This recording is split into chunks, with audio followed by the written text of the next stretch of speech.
Hey there, programmers. So this week's skill is called decomposition. And I don't know what comes to mind for you first when you hear the word decomposition, but probably not something related to computing.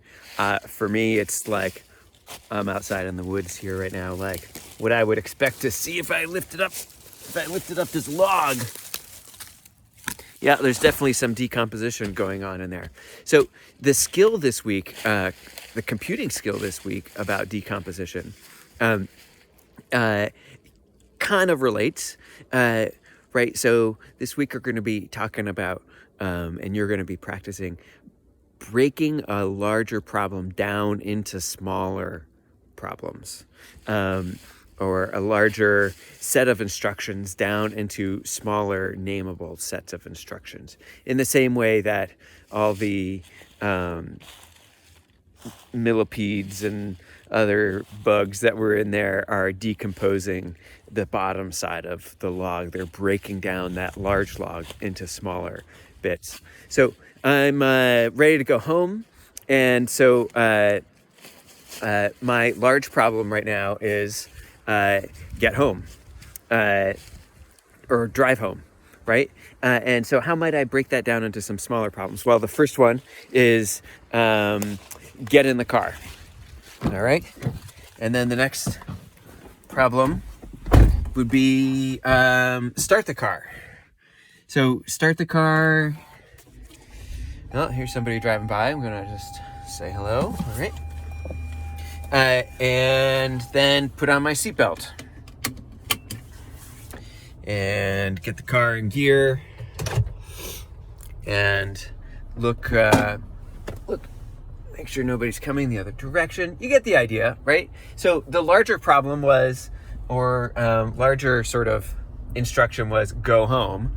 And that's actually composed of, if I were to decompose that larger problem into a number of smaller problems, the smaller problems would be things like get in the car, turn on the car, put on my seatbelt, start driving straight down the road. So taking a large problem, breaking it into smaller problems.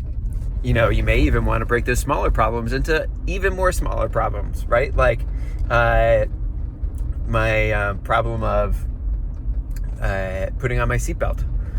Well, we all pretty much know what that means, but imagine like a scenario like Carol the dog, right? Carol the dog only knows how to turn left and like move forward and pick up and put down balls. Carol the dog doesn't know a lot. So if I were trying to tell Carol the dog to put on a seatbelt, I'd probably have to be more specific. So I'm going to break down the put on a seatbelt problem into some even smaller problems, like look behind my shoulder, reach back with my arm, grab the seatbelt buckle, bring it over the front of me, look for the seatbelt latch, insert the buckle into the latch.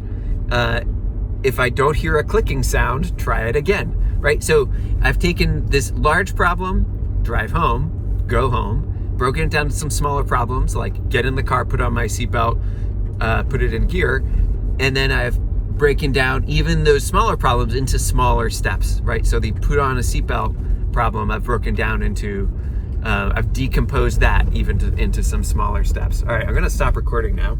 Ooh, I'm approaching a cool spot here. Let me see if I can get a good picture of this sign for you without being too creepy. Okay, yes. Here we go. Oh, nope, oh man. Here we go.